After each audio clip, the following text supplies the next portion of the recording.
好，各位事务所的同学晚安，我是朱学恒。这是答应各位要做的那一集，那一集大家抖内很多，要我一定要整理一下。来，我们用科学的方法讨论政治问题。我不会跟你讲到底谁无辜谁不无辜，但我可以告诉你的是，一个73岁的老人选过台北市长选不上，现在当的是行政院政务委员闲差的陈时中，他的未来在台湾的政坛是没有机会的。但为什么他会如此敲锣打鼓的说要还他一个清白？很简单，这个清白还的不是陈时中的清白，这个清白还的是蔡英文遗产的清白。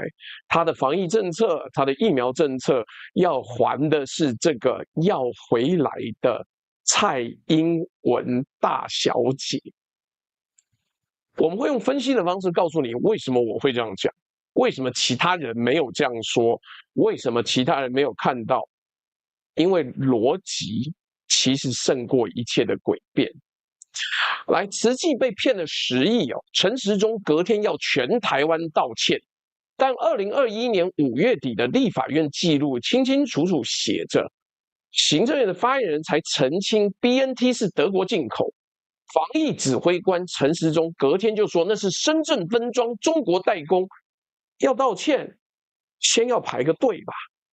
而赖校长整整1周一句话，针对慈济被骗，针对陈时中要公道，针对疫苗的问题，他一句话都没有讲，因为这场平反的对象是别人做的。来，今天是2026年8月14号，这里是万事通事务所。那今天会讨论到陈玉轩、裕达、复必泰、免疫桥接、诸途猛进啊！各位同学准备好了吗？我们要开始喽！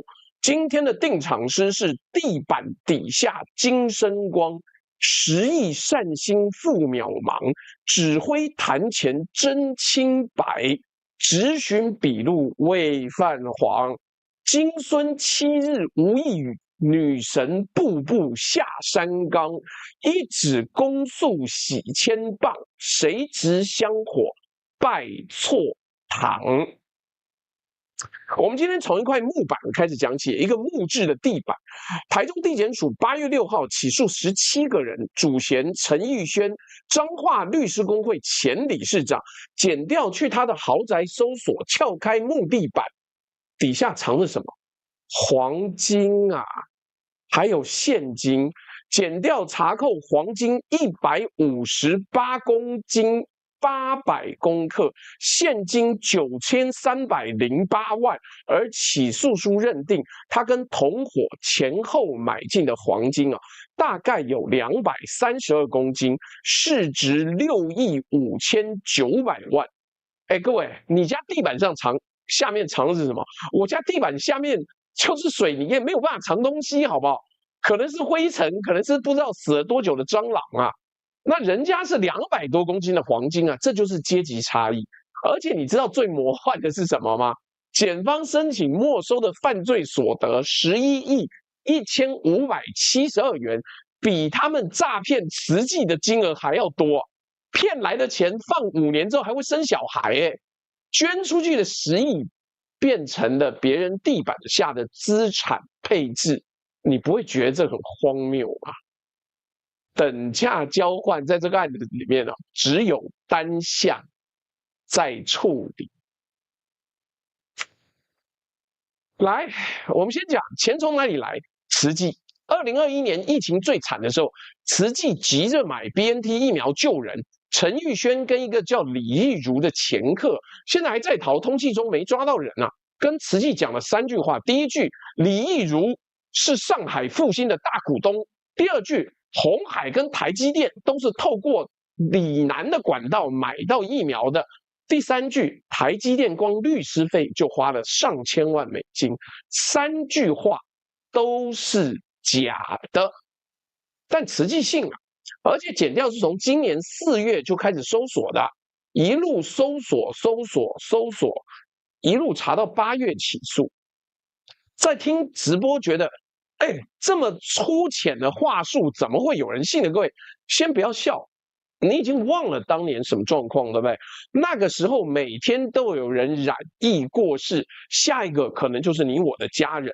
慈济急呀、急到付了$3000万，新台币10.61981295元的委托顾问费，给陈奕轩名下的裕达企业管理顾问公司。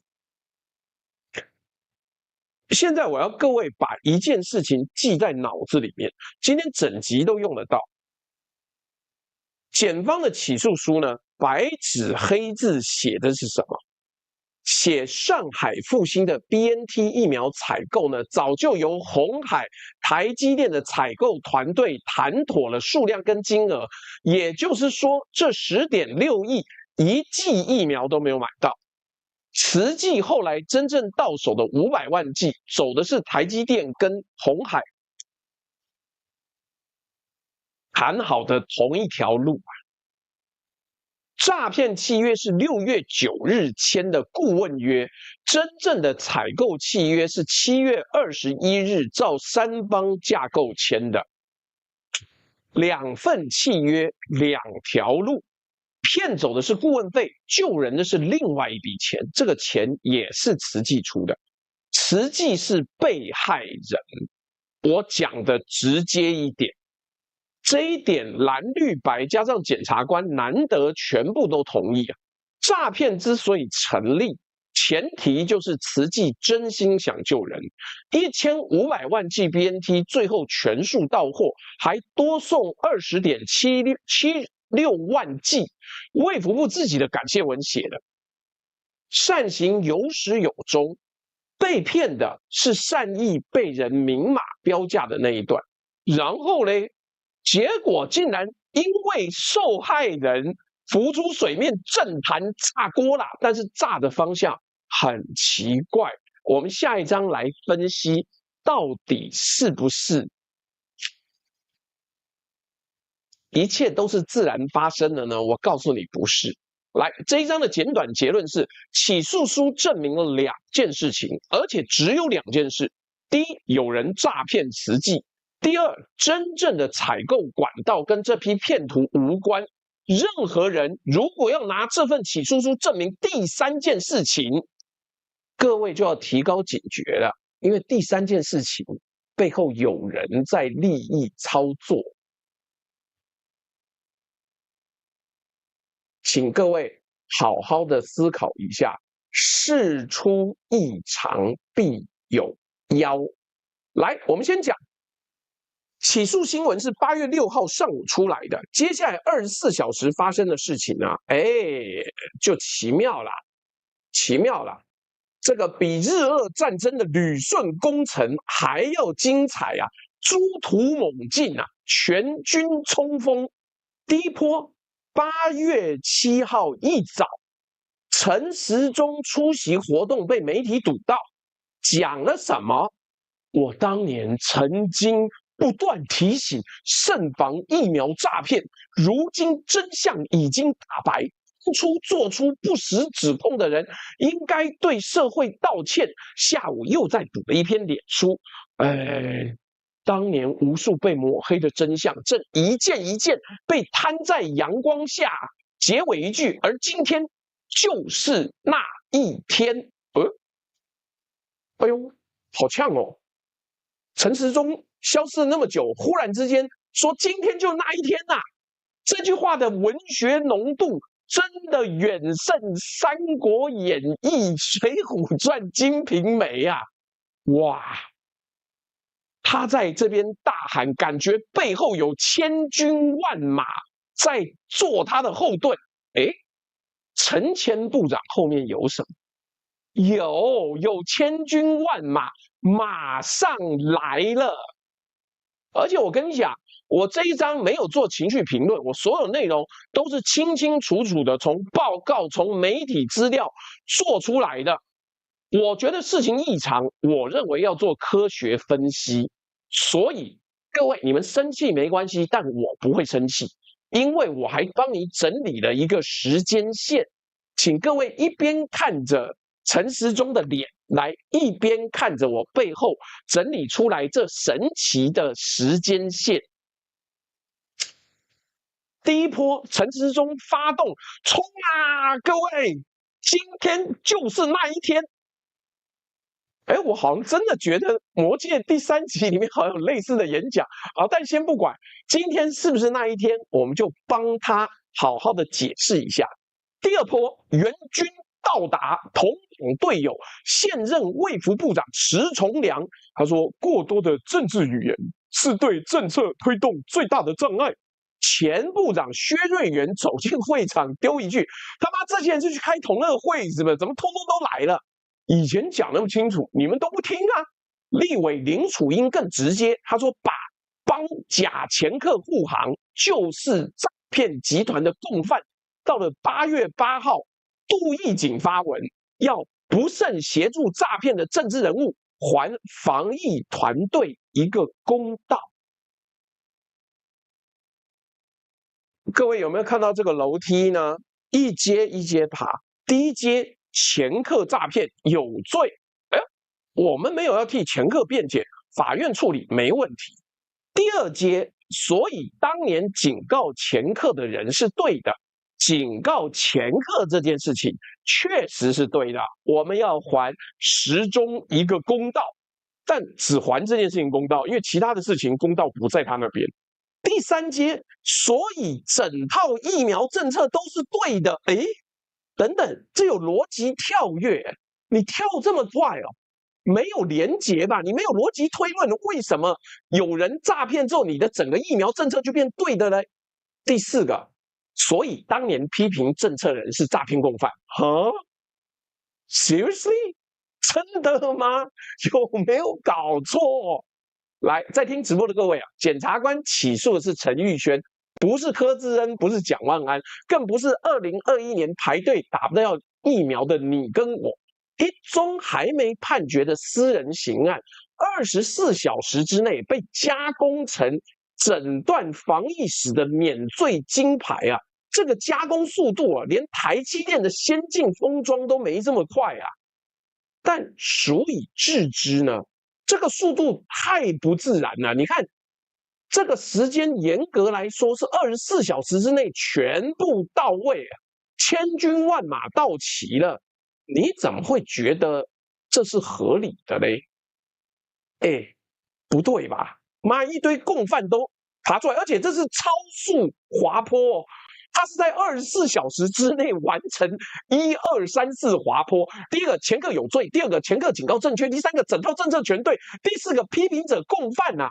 各位，左手边的东西相对比较成立，那右手边的东西是哪来的推论啊？这就是神推论呢。第三波最有意思哦，侧翼进场了。侧翼进场是什么意思？哎，有那一个肥胖的网红开始翻起诉书，说啊，被告好荒谬啊，汇款汇错啊，律师界名媛等等等等，全网嘻嘻哈哈，把热度再往娱乐的方向走。各位注意这个动作的功能哦，你把一宗政治风暴中心的案件娱乐化，当大家在笑诈骗集团有多蠢，实际多好骗的时候，就没有人问那个真正的问题了。是你忘记了，还是不敢想起来？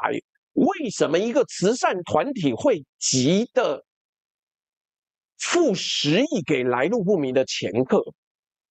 娱乐化这个动作就是去政治化，去政治化就是护航，而下场带这一波风向那个肥仔啊，跟陈前部长2022年选举的渊源，大家自己查，我今天懒得讲，不值得。顺带一提哦，民进党团总召蔡其昌也下场了，炮轰台中市府，不知为何坏事都跟台中市府有关，因为陈玉萱当过市府的法服律师。结果被挖出来，他是林佳龙市长任内开始获聘的啊！总召，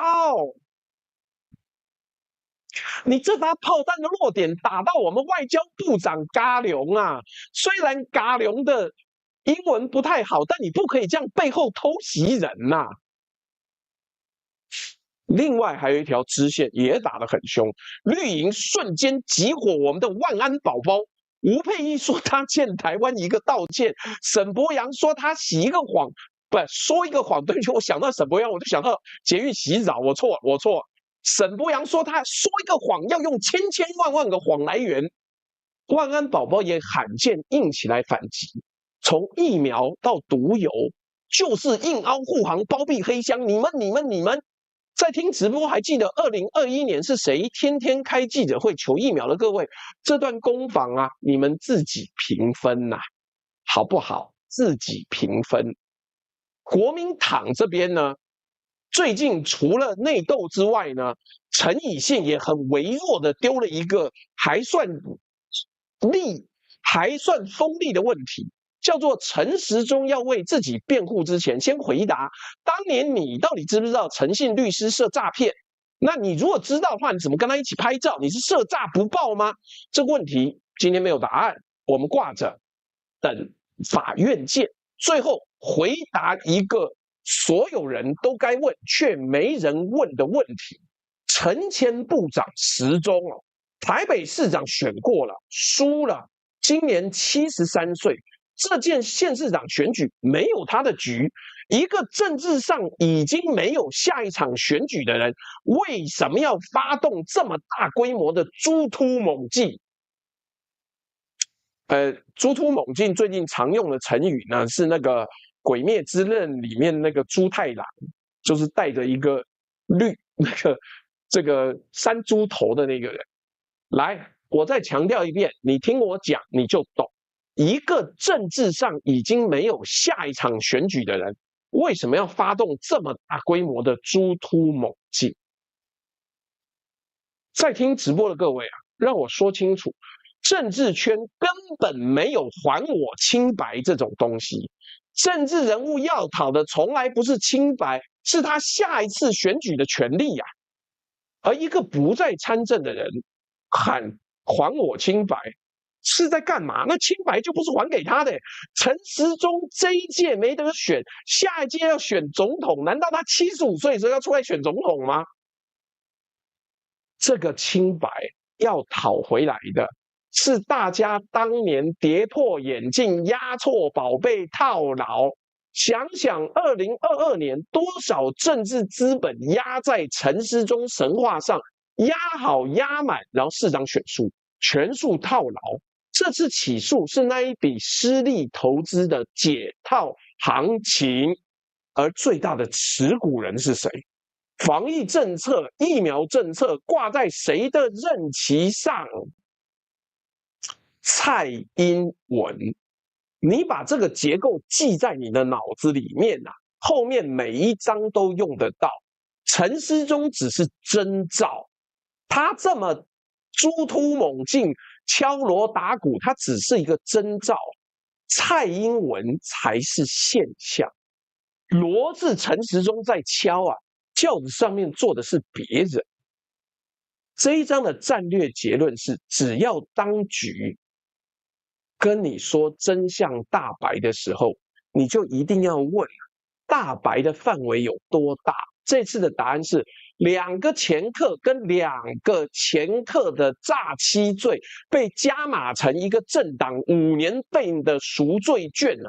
加码的每一阶都有名有姓有原文，我们全部存档了。河畔微光说，女皇的网军这次这么没力吗？还是大家怨恨太深？没有没力啊，你去看一看，全部又再洗了一遍，好不好？所以没有没力啊，我就是上骂，要回来了。来，我们帮各位再回顾一下，你就记得了。来，前面我们看人家吵架，我们是分析他为什么吵架，为什么出来这样子的状况。顺带一提，各位记者要投票。投票是什么？你觉得蔡英文回来是为了什么？这个12%人投票是为了收拾残局，26%是为了保护英系，17%是为了对抗赖系，44%是为了担任永远的大小姐。好啊，请各位记得投票啊。然后我们的目标活动呢，就是之前这是答应各位的 BNT 跟蔡英文专辑，我们用科学的方法探讨政治的问题。觉得内容不错，可以的，请按赞、分享、开启小铃铛，或者要抖内。那目前呢，看起来很穷酸的，就只有一个人抖内，只有 Sylvia Chang 支持继续抖内。然后 Chelsea 说：“同学们晚安。”坏掉龙九说：“请支持细齿餐刀担任阿鲁巴老朱，并按赞分享加群热推购买商品。也请问老朱祝福打气，谢谢。嗨呀，我今天果然忘了做一件事情啊！各位，我们大概还剩3天，我们的红蛋比蜂蜜就要停售了，请各位到我们置顶的连结来看一看。哎，等一下啊，我打一下字，对不起。”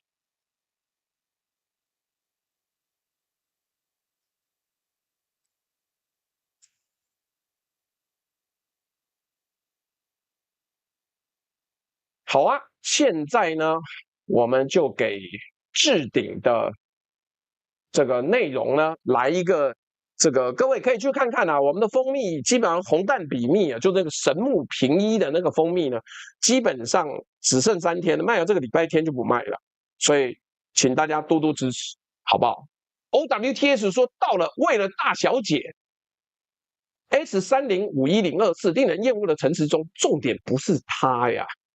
所以各位不要被转移的话题，来，我们做点正事好了。看他们吵架呢，我们不会找到真相，但我的工作呢是协助各位回忆这件事情，我们找到真相。来，5年来这个争议只有一句话：政府到底有没有打疫苗？吵了5年没有答案。为什么没有答案？因为问题本身就问错了。问题本身就问错了。我跟你讲，买 BNT 这件事情呢，从来都不是一扇门，是3道门。第一道门是商业的门，市场上有没有货，谁有卖你的权利 ？BNT 把台湾在内的大中华区销售权给了上海复兴，你不透过这个结构，原厂理都不理你。第二道门，行政门。药证、专案输入许可、紧急授权，政府盖章才进得来。第3道门，契约门，原厂认不认你这个买方，产品责任谁扛，免责条款怎么写？3道门少开1道，疫苗就是进不来。这是3道连这个环环相扣的管制。所以我们用抢演唱会门票比喻好了。第一道门，主办方到底有没有释出票源，这个是商业门。第二道门，你的会员等级进不进得了那个购票页面，行政门。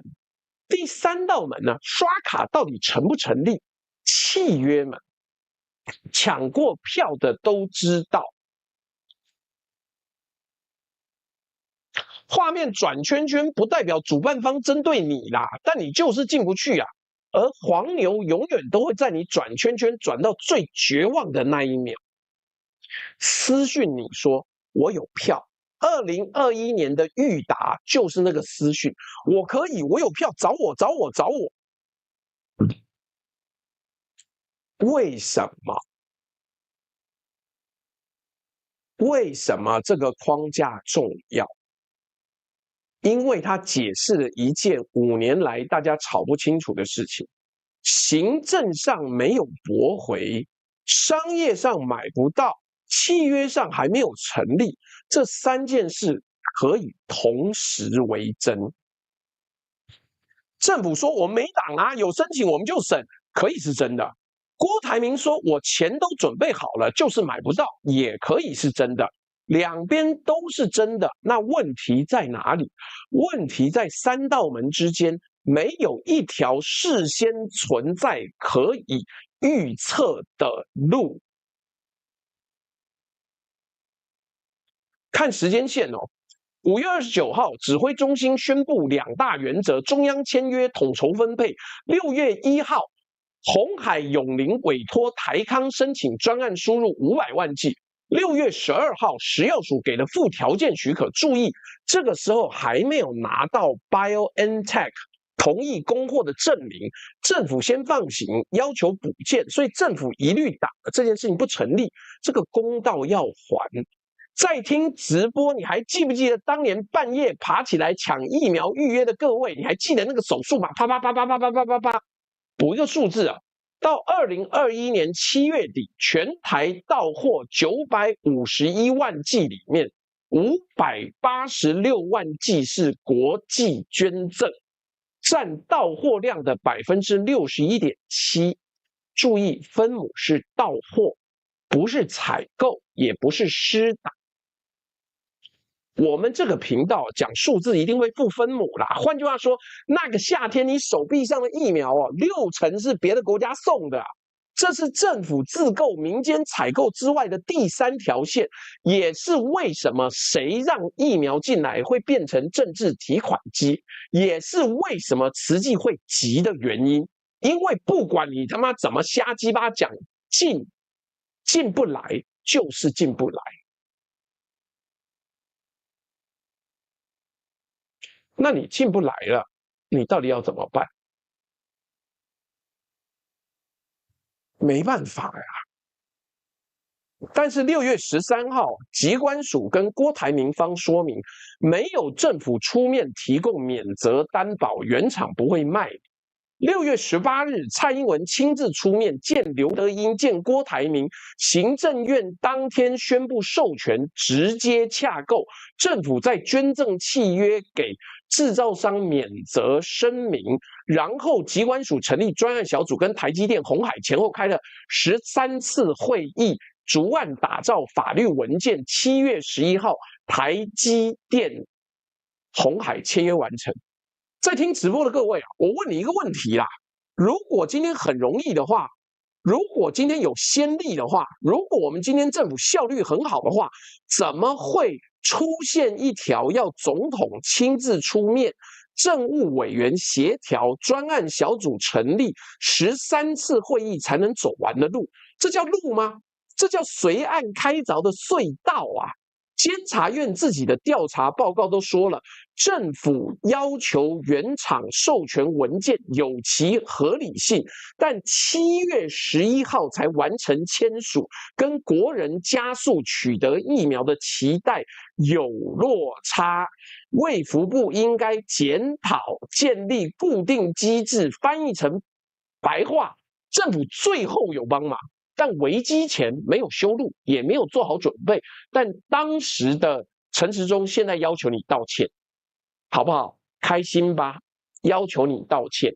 而实际签了裕达那一份诈骗契约是哪一天？6月9号啦，就在6月12号附条件许可之前，6月18总统出面之前，那是制度最黑暗、最没有人知道路在哪里的那个窗口。你能怪慈济吗？没有啊，因为仙人指路指不出路啊，仙人指路指不出路来。政府验的是文件、授权书、供货证明、品质报告，慈济要验的是什么？是人。谁真的认识复兴？谁只是把人脉包装成管道？政府手上有原厂的直接联系。2020年8月就跟 BioNTech 视讯过。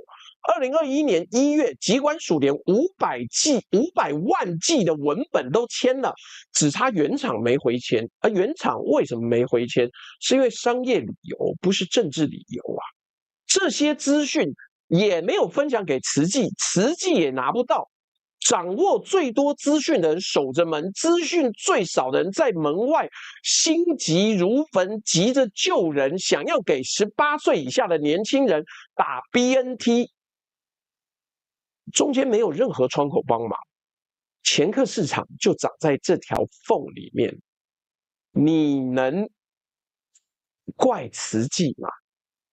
急着救人没有罪啊，有罪的是不把讯息公开，让急着救人的人被骗的那些人。所以这一章简单的结论是，警告市场上有掮客跟建立一套让民间不必依赖掮客的制度是两件事啊。陈前部长做到的第一件，这公道我们还他，你有警告。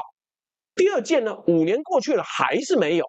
下次危机，不管是疫苗、能源还是战时物资，这条缝还在原地啊，等下一个急着救人的傻瓜跟下一个闻到钱味的律师。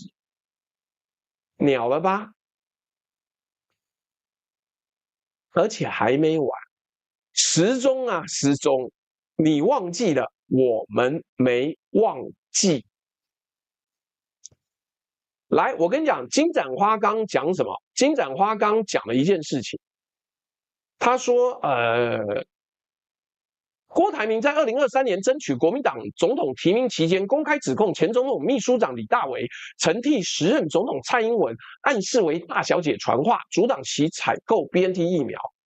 我告诉你，我知道那个会是在郭董家里开的，我知道那个会里面有哪些人参加。好歹我帮郭台铭助选过吧，记不记得？为什么？因为我觉得我欠那些愿意买 BNT 疫苗帮助政府的那些单位，台积电我有欠人情，郭台铭我有欠人情，连慈济我都觉得我欠人情。为什么？政府怎么买不到呢？结果这些人因为急着救人，中间有一方被骗了，妈的，几年之后你把它当作政治祭坛上的祭品，要献祭他，换你一个陈时中。哦 ，no no no no no， 没有哦，我们不容许这件事情，我们不容许这件事情。来，接下来要到第3章，我们就跟各位讲当年实际发生了什么事情。不漂亮啊，不漂亮。来，谢谢这个 TikTok 的苏生泰斗内的一个贴图。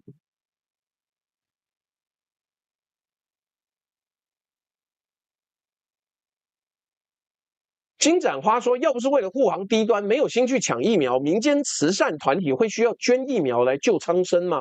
真的不要把民众都当成金鱼脑。但是陈时中这个讨清白不是说给你我听的，你我是读书人，你我相信科学，但那一群40%的盲信的黄信徒不相信，他们需要被提醒说，哎呦，我陈时中冤屈了，他背后的蔡英文又要回来了，赶快先铺陈吧。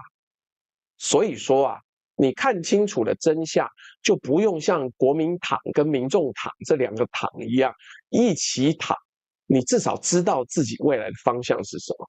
Mr. 阿卡塞斯说，迟到抱歉，小抖个目标仅以可燃乌龙茶跟白开水。祝朱大跟各位网友周末愉快，2倍加速跟上中。支持9哥使用阿萨布鲁道具担任阿鲁巴朱大活动，请各位网友别吝啬按赞、手机热推，有余力者烦请点选置顶连结，或是置顶连结。以下是阿宅福利社选购精选商品，谢谢。By the way， 昨天开启朱大直播就看到聊天室洗只好观看回放。昨天那集很值得各位观看。当自己都放弃书写历史，怎么能抱怨别人所书写的历史呢？是这样的，而且方恩格那一集啊，再往前的那一集啊，我已经放弃盈利了。因为他妈的方恩格上我们节目遭到疯狂波状的检举，检举到没有办法盈利，我索性开放，你一个广告都看不到。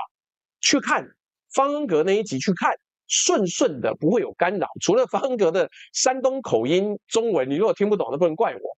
那这个813晚上播的814专辑呢，也请各位回去看，好不好？就是这个样子的。来，我们讲一下实际发生的一件事情。陈时中部长呀，现在啊，猪突猛进啊，要求别人为不实指控道歉。好，非常好。时中，让我们来翻一下2021年5月的记录，看看那个月到底是谁对什么东西做了不实指控？我告诉各位 ，AI 有一个好处，就是当我发动5个 AI 去把上穷碧落下黄泉，怎么样？猫在我这边啊，福马在我这边啊，怎么样？你吃它吗？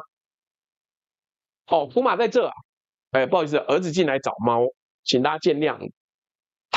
福马在这，乔巴不在。好，你找猫要干嘛？跟他们开会是不是？不然我把它放出去啊！不要，又走了。好，这个不知道怎么样。来，我们继续讲。哎呦，遭到猫猫跟儿子干扰。来，啤酒说抖个猪大，刚冒大部委批评时政，你等等，我们批评的是所谓的颠倒黑白，不是时政哦，不是时政哦，我站在赖校长那一边哦，你等下就会知道，赖校长在过去1个星期完全没有针对疫苗讲话哦，一个字都没有哦，我们可是赤胆忠心，通通站在赖校长那边，他怎么做我们就跟着做。谢谢 Rita 的抖内来。2021年5月中之后啊，台湾进入了3级警戒，每天都有人染疫离世。到5月28号为止，全台到货的疫苗呢，监察院报告写的是87万余剂，2300万人，87万剂，那是一个所有人都在恐惧里排队的月份。以下每一句言论都是针对这样的社会讲出来的，那是5年前的5月，你就知道这有多恶心。我给各位看整个时序。5月22号，立委王定宇发文说，他梦见香港有一批750万剂的复必泰打了110万剂，剩640万剂没人打。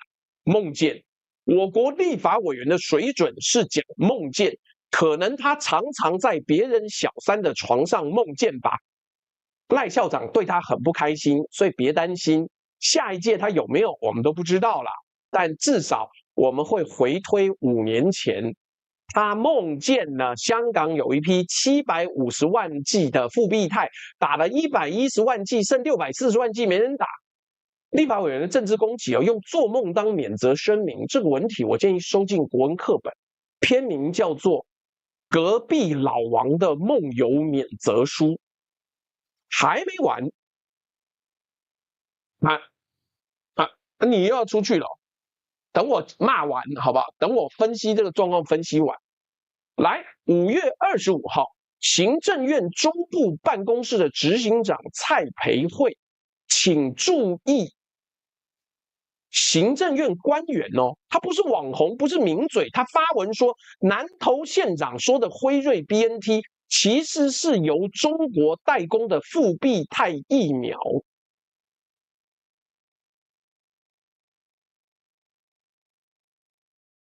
5月26号，一位国卫院研究员上公视节目说，复星代理的 BNT 在中国分装。隔天5月27号，公视粉专刊登更正启事，说来宾口误了，内容未经查证。同一天，指挥中心发言人庄仁祥在记者会亲自澄清，不管跟 BNT 签约还是透过上海复星，疫苗都是从德国进口。各位啊，到这里为止，系统有在运作哦。电视台更正了，发言人澄清了，谣言被官方亲手打死了，对不对？隔天5月28日，立法院中华民国防疫指挥官陈时中在备询台上面对高虹安的质询，说出中港澳的复必泰疫苗是用欧洲生产的原意。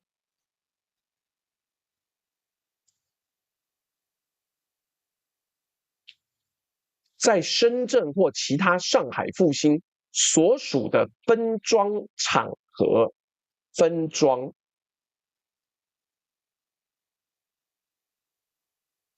过去曾发生包装瑕疵啊，后来的答询逐字稿我们也把它抓出来了。他说复必泰事实上是在中国代工的啊，分装代工分装吧。高虹安当场问他这些假消息指挥中心办不办，他不表态。在听直播的各位，我把时间轴再放一次给各位看，你看在我后面，你如果听我讲不清楚，你就看这个动画。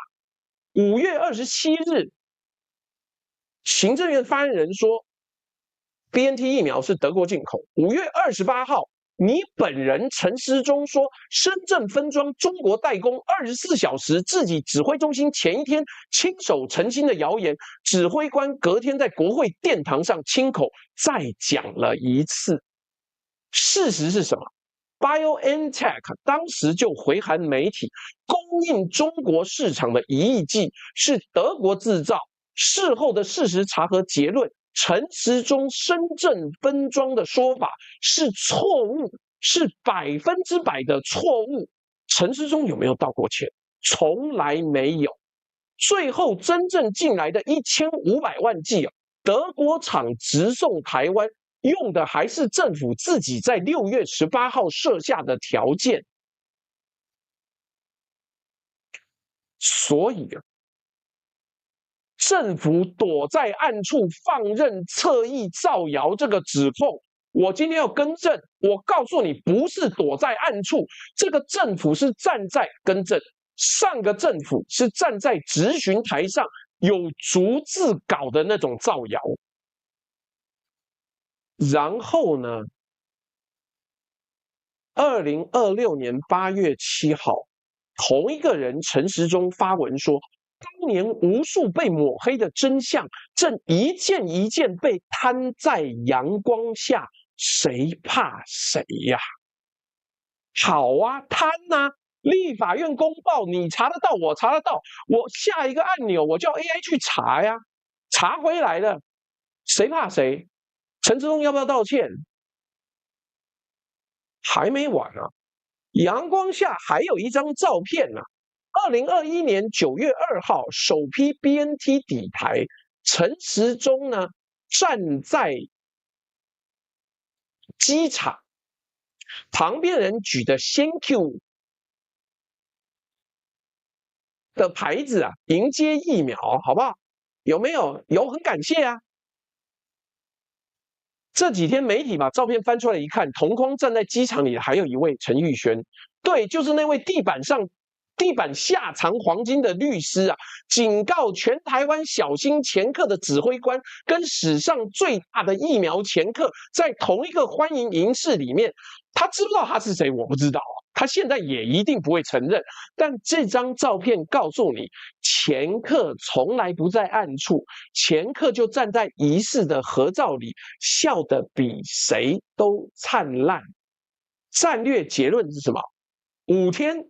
一条谣言从立委的梦里出生，行政院官员帮他上背书，电视台跟发言人联手宣告他死亡，结果卫福部长在国会替他办了复活仪式，这不是侧翼失控，这是整个造谣的口径本身。要求别人为不实指控道歉的人，2021年5月28号的自己排在道歉队伍的第几号嘞？排姑妈。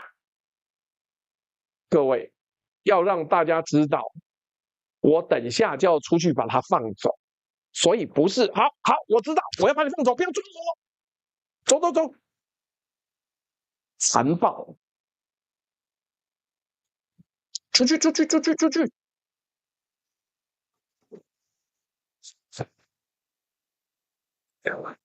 所以啊，只记得叫人家道歉，对不对？啊，你自己嘞？L 小戴又上来讲了，哎，各位请记得今天帮忙按个赞啊！我们今天周五晚上，目前有800多人同上，那也还算不错啦。不过记得按赞，好不好？把今天的时序整理给更多人看见。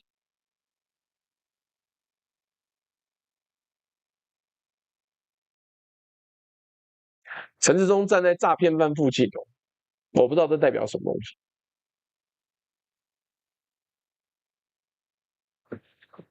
虚。于明维说，朱大还有在直播结束时念染疫往生的同胞资料，满满感伤。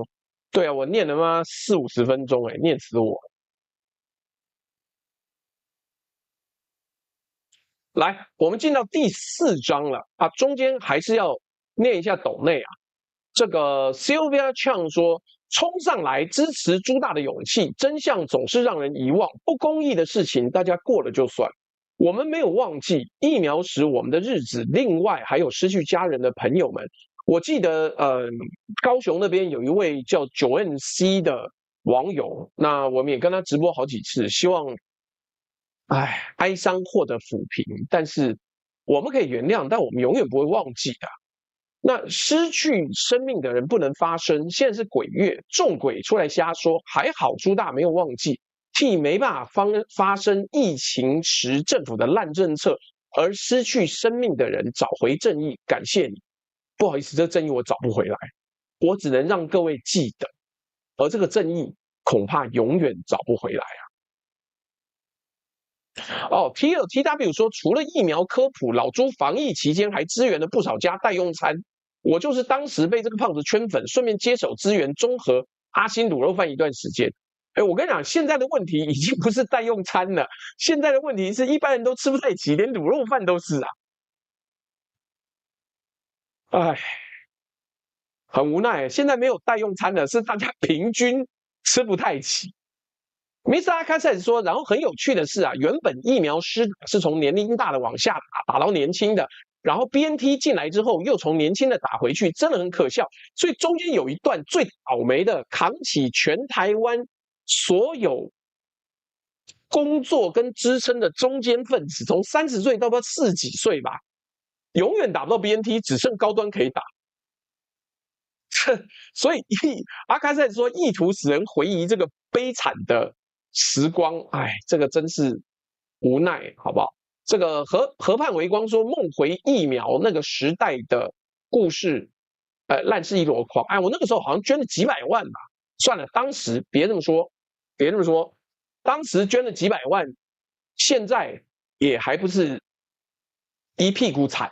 我今天终于存到了每个月的162块，我终于恢复我的那个 Amazon Prime 了，我可以开始看 Fallout 系列的那个影集了，真开心，真开心。山仔医生说，我就是最后一批打到 BNT 的那群人。对啊，壮年在台湾付出最多，但是地位最低。不要说食药署跟林炳书了啊，陈英官不是也打到，詹宏志不是也打到？各位，我现在已经很认命了，人生就是这样，我们就不是一样的人，好吗？所以别抱怨了，别抱怨了。对，金盏花说恭喜朱大，耶！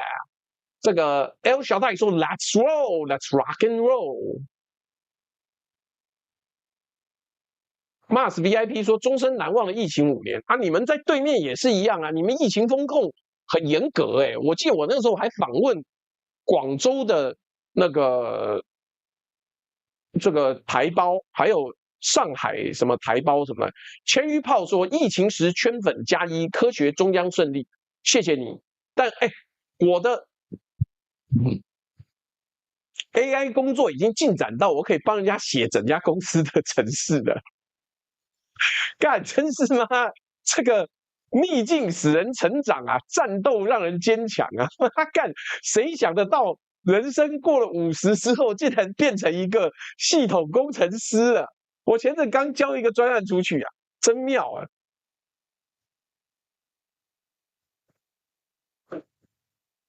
！Little Moxa 说，疫情在家看你直播，这个 CBI MSG 身为药剂师跟制药工作者，我深知当时全世界的疫苗都不安全，这个就是几率问题，别多说了。来，我们接下来这一章我不下结论，我把3个日期放在桌上，你自己看，你自己看。7月11号星期日晚上，台积电跟鸿海永林的 BNT 采购签约完成，各500万剂。总统出面后第23天13次会议之后，7月19号星期一，高端疫苗就通过了 EUA 紧急使用授权。食药署后来公布的会议资料，21位专家完全支持通过的有3位，有条件通过的15位，补件在议的1位，不通过的1位。注意哦，这个授权走的是免疫桥接，用抗体数据跟 AZ 比对，取代传统的第3期疗效实验。全世界的主要疫苗都做了第3期完整的临床，3000到4000人以上，高端没有，高端用桥接放行，这是事实陈述，我没有说任何阴谋论，这是食药署自己主动好心做的制度设计。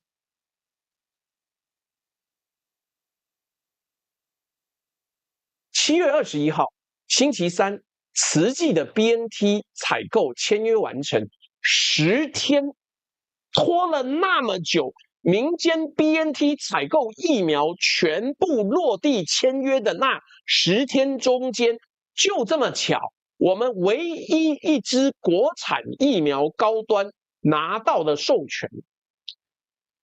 我没有暗示任何事情。为什么 BNT 没有更早？偏偏要总统都说他出面了，还要拖23天。我一直以为总统现在说好，当天就可以把会议开完，没有，因为一切呢不可以那么快，要等到7月19号高端疫苗通过 EUA 才行。来。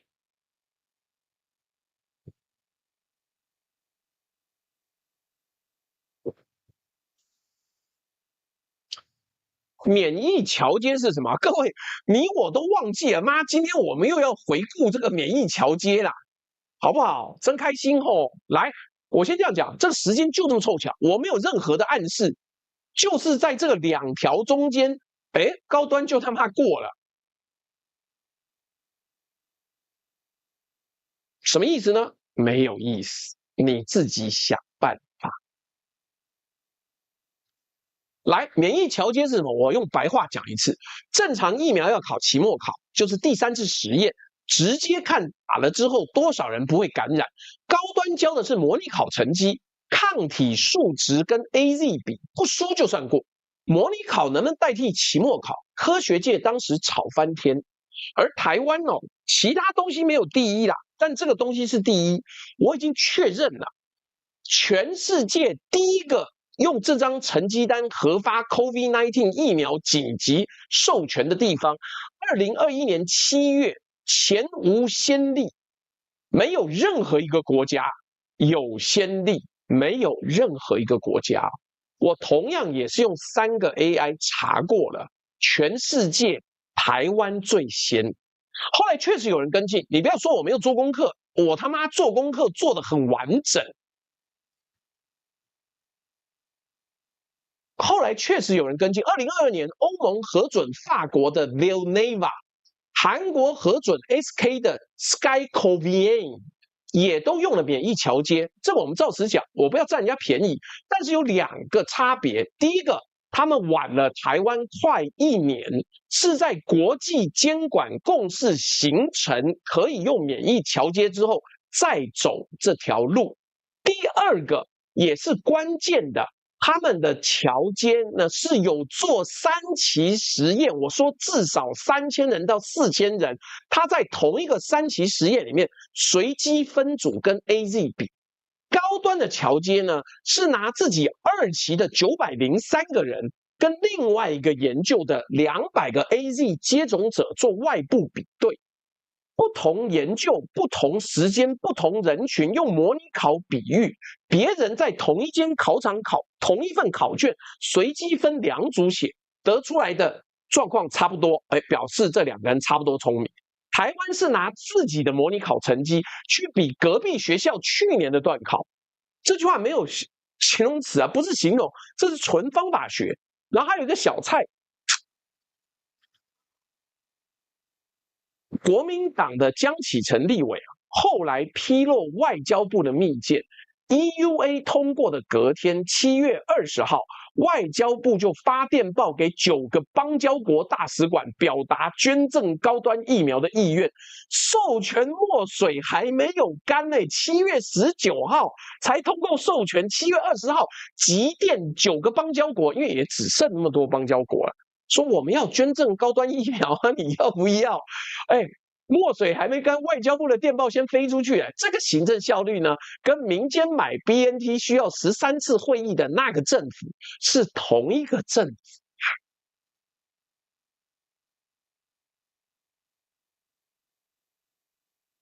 高端3期有没有做？没有做，高端没有做3期，没有就是没有。在听直播，2021年曾经在 AZ、莫德纳跟高端之间做人生选择题的各位，我知道你现在心里想什么，所以是故意拖 BNT 等高端吗？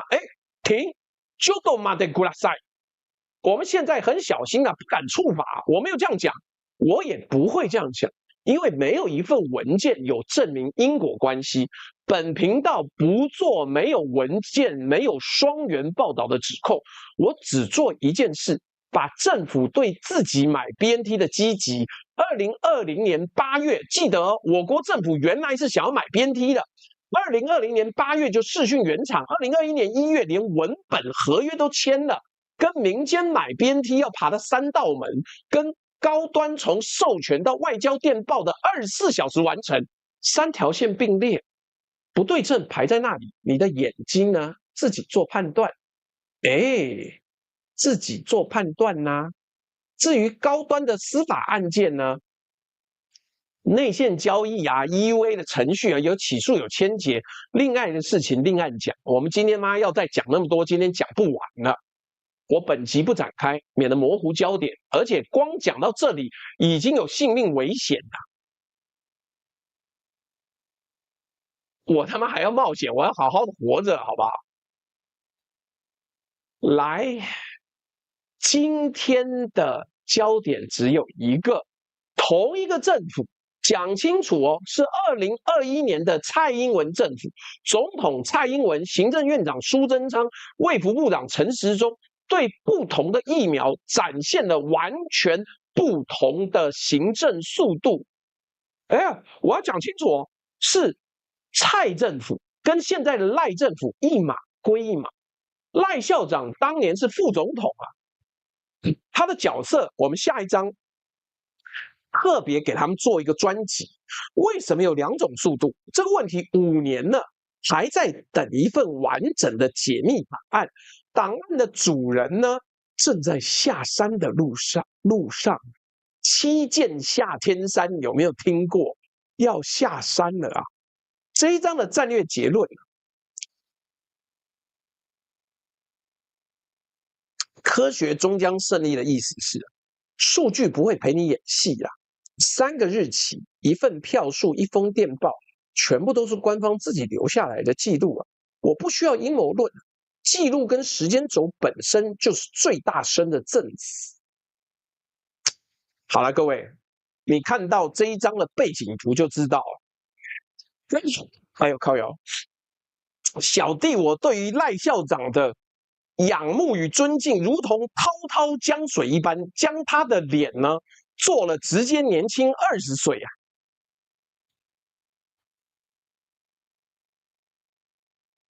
我们来讲今天标题的第2段，当整个民进党猪突猛进的时候，有一个人安静的像是图书馆一样。就是我们神圣伟大又年轻又帅的赖清德总统赖校长。8月6号，我跟你讲这个事情，我特别交代我 AI 做复查。8月6号呢，慈济的这个诈骗案起诉到今天整整1周。赖校长对这个案子讲了几个字，零，一个字都没有，没有脸书，没有受访回应，总统府没有以他名义发过一个字儿。哎，你说总统日理万机，可能没空，错，这一周他很忙，忙着公开讲话，他有说北戴河会议要借选高雄，他有去参加万军演习，他有参加汉光演习。8月8号呢，总统府员工家庭日，他亲自宣布少子化大礼包，0到18岁每个月5000元成长津贴。这几天有喊话企业说有赚钱就要加薪，麦克风天天拿，就是不碰这一题。你看，辉券说的没错，不愧是校长推崇台。我们不但把他做的变帅、变年轻，而且我们清清楚楚的跟他讲，帮他讲话，他没有说话。哎，各位，我们之前是不是有分析及对岸什么是要发动攻势？有分析过，所有的资讯都在那里，中间有一个异常的空洞的时候，空洞本身就是意义。这叫什么？这叫选择性沉默了。人在身在，就这一题不讲话。在听直播的各位，如果当过主管，你就知道，会议上最大咖的人对某个议题彻底不表态，那表示这个议题80%有毒，或者说对他来讲没有意义。更有意思是什么？历史记录啊！2021年9月2号，首批93.2万剂 BNT 抵台。当时的副总统赖清德公开讲什么？感谢鸿海永林、台积电与慈济完成艰难的托付，让全民受惠。这样心系众生的格局与胸襟，令人感佩。2021年感佩哦，2026年慈济被骗的真相出来了。全党啊都在帮慈济讨公道，兼帮自己讨道歉。当年亲口感佩那个人沉默不，而且这不是第一次的。他对疫苗的议题一直以来都没有开口，为什么？我们有2个解释，也是本台独家小弟我的角度。我们有2个解释，让各位自己选，或者2个都选。我先讲解释 A， 你们自己投票吧。解释 A， 看看这场平反是谁在打？陈时中，蔡英文时代的指挥官；石崇良、薛瑞元，蔡英文时代的卫福体系。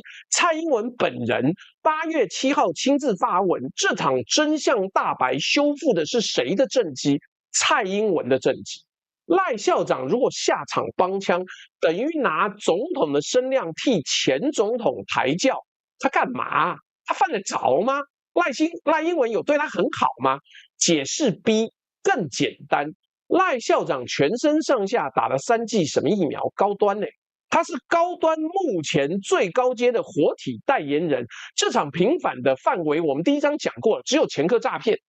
他只要一开口说疫苗真相大白，全台湾的麦克风会同时转向他，问那高端的真相，3期呢？保护力数据呢？他敢开这个地狱之门吗？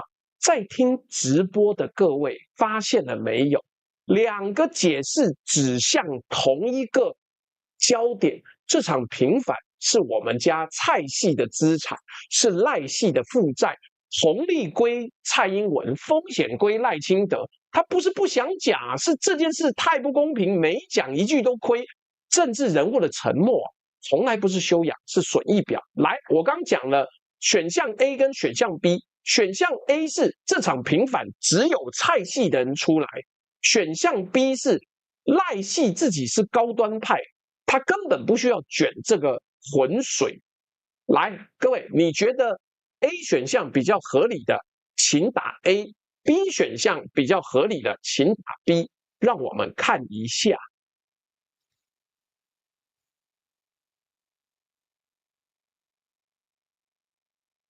你太蠢了！为什么我说海外智库，包含了统战部、中宣部，看台湾都看不懂，就是这个道理。这怎么会对英系不利嘞？妈，英系都要站出来大反攻了，你还对英系不利？还有网友说两个都是哦。A，这是我的宝贝哦。好，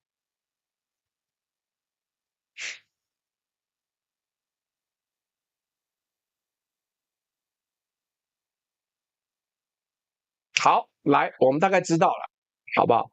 就这样讲啦。各位再注意一个队形细节哦。这一周帮陈时中冲锋的名单，行政院政委本人、现任部长、前任部长、前总统、立委侧翼全员到齐，缺谁？缺总统府啊！整栋总统府连发言人都不表态，一个执政党最大声的一周，权力中枢集体静音。嘘，这个队形不是巧合，这是命令的行距啊！这是命令的行距啊！战略结论是什么？等价交换啊！陈时中用猪屠猛进换了政治重生的门票啊！蔡英文用一篇贴文收割整场叙事，而赖校长付出的是总统的话语权。在自己执政的党最大声的那一周啊，当一个局外人，他安静啊。我觉得赖校长真的还蛮亏的，显然英系想要反攻啦。当谁在赚谁在垫这笔钱的账目清清楚楚，一句话总结这一章：陈时中在讨清白，赖清德不背书。这件事情很明显，那你觉得中间是为什么呢？谢谢 TikTok 的那个 Turing 抖了一个爱我。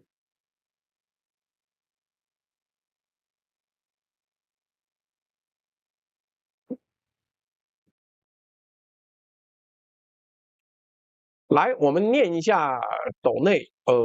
贾斯汀邦说，不等等。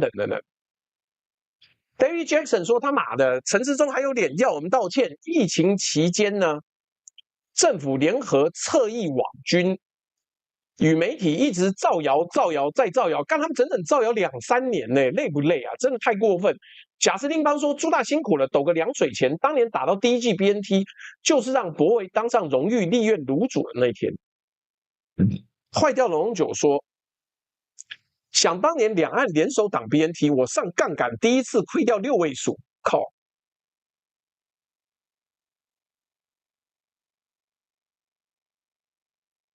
哦，10几万人民币是吧？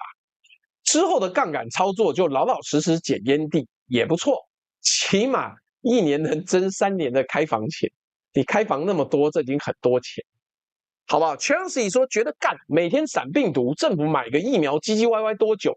民进党谋财害命，我还问我先生怎么会有这种政府？他说选举要钱，高端是用来搬钱。哎，他讲的哦，我还知道是谁的，没有，你听错了。2021他有这种洞见，我后来很佩服他，记得揪他一个。哇 ，DHC Jessica， 谢谢你的抖内。希望之意说讲太多就麦当劳欢乐颂了。Chelsea 说欲情冤魂们记得去找蔡英文算账，他什么算账没有了。KJ 说没想到时隔多年再次提掉台湾疫苗引进过程，仍然会让心情变差。就为什么我都不想讲，就是这个道理啊。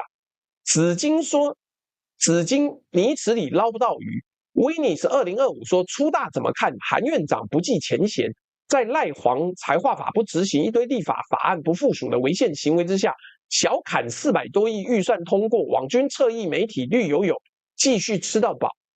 国民党不都一直是这个烂样，敌我不分啊？那你说这个韩国瑜的支持度会不会升新高？会啊，因为会有很多绿营韩导支持者出来说，我支持韩国瑜吗？废话，你难得遇到敌对营队里面有一个放水给你吃的，你当然支持啊。好了，各位，这个置顶的蜂蜜呢？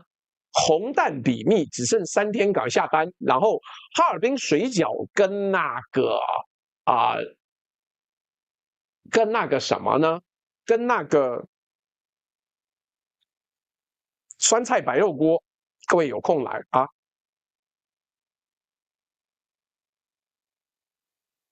所以就请大家开开心心，好不好？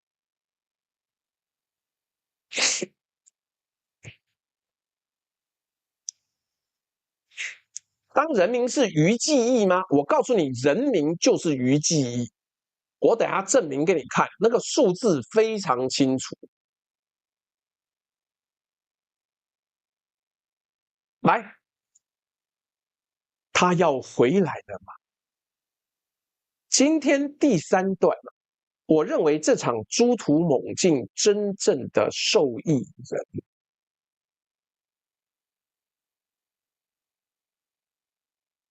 是蔡英文。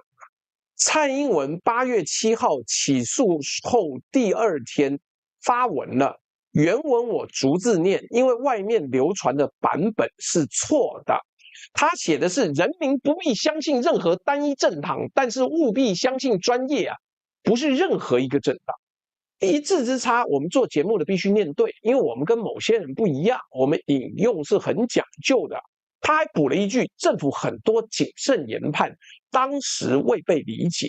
一篇贴文不冲锋、不骂人、不讨道歉，站在所有炮火的上方，用很高的高度给整场叙事轻轻的盖一个章，专业。这个手法的段数呢，比底下冲锋的所有人加起来都高，因为脏活呢交给别人去做。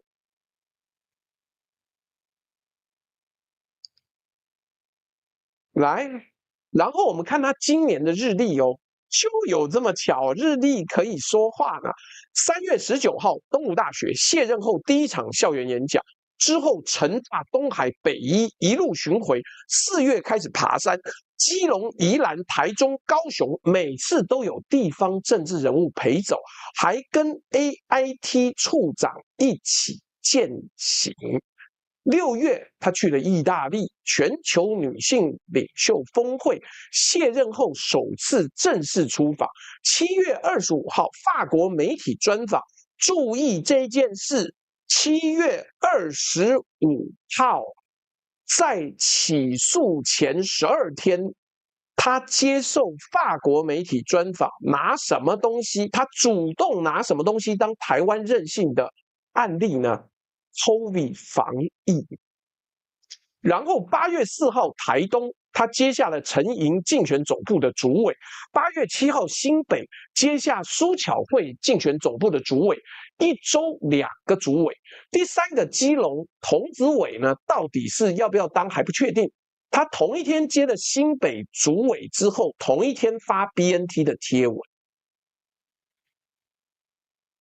但这一段的重点不在于蔡英文多抢手，是谁去请他？谁邀请他？蔡英文总不可能到门口说：“快，我要当你的主委，快来接我！”不可能嘛！大小姐那么优雅，好不好？大小姐这么优雅，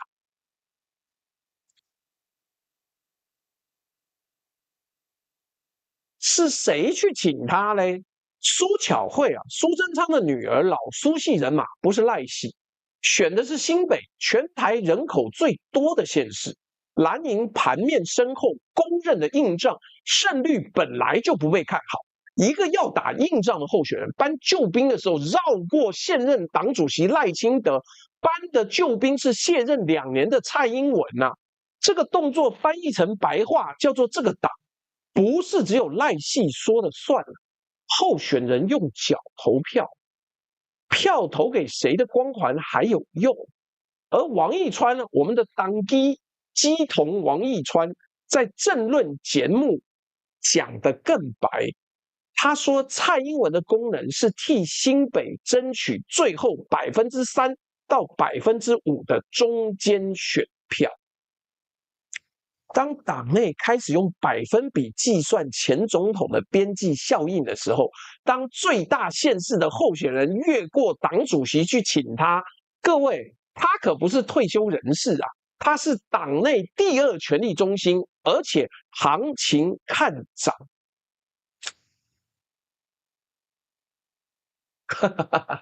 各位，我要先跟各位讲接下来一个好笑的事情哦。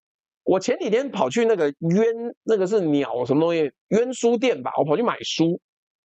那结果我拍到蔡英文的传记摆满了平台呀、吓都吓死我了。然后网络的那个一个叫什么台湾路上还是什么，同时发文推荐啊，然后还写2026地方大选正是重读好时机。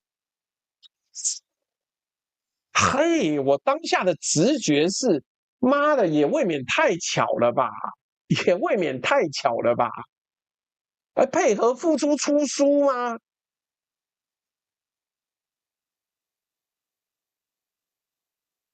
然后我去查了出版日期，台湾路上就是我们这个就是右手边和左手边啊，那一本那个电子杂志，台湾路上是2024年5月出版，时代如何转了弯是2023年12月出版，都是2年前的旧书。书店摆旧书天经地义，如果今天上来跟你讲配合付出突然出书，那你查一下博客来，我这一集变笑话了。但问题是为什么要做复查？是出版日期固然不靠近，但书店的策展人为什么这样摆呢？旧书被重新推荐，而且挂上选举2个字，这个再流通的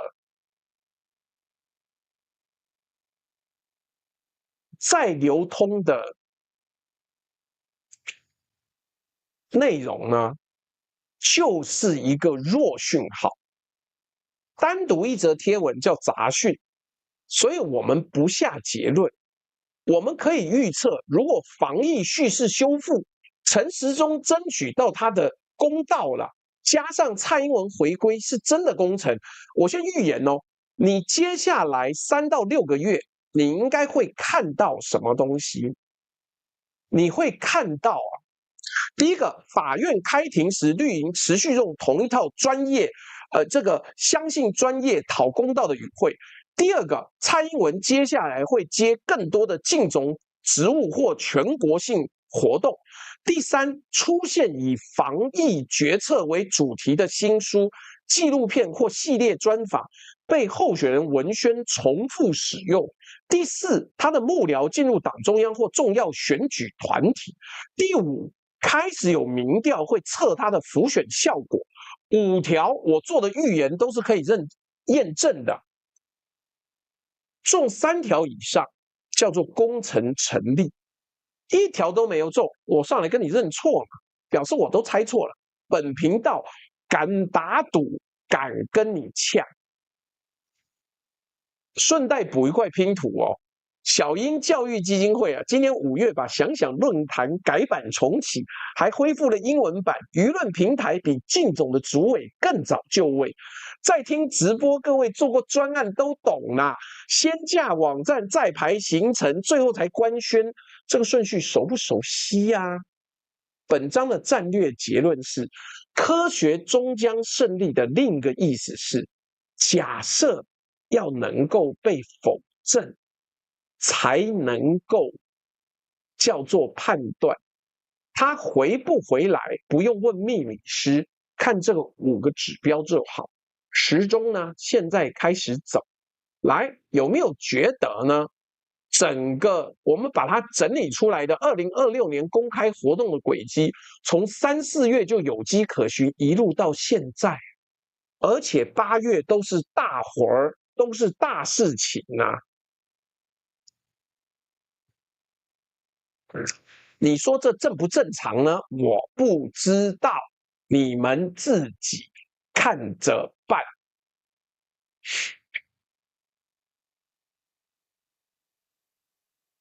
来，然后我们很认真要做一个推演，但是在那个之前，我们先看一看这个，我们5条先跟你预言定在这边，你抄一下这个内容，我一边讲一下网友的要求。网友叫我去分析一下，这个《经济学人》的那一篇。等一下，我昨天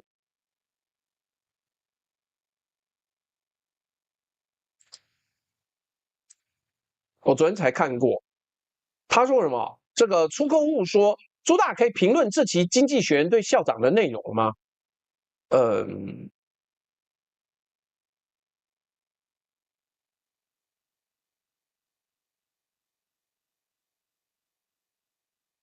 哎，干！我昨天明明就点了那一篇呢。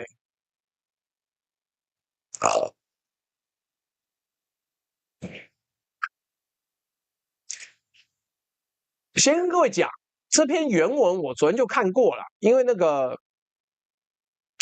谁，那个方恩格来的时候就给我看了。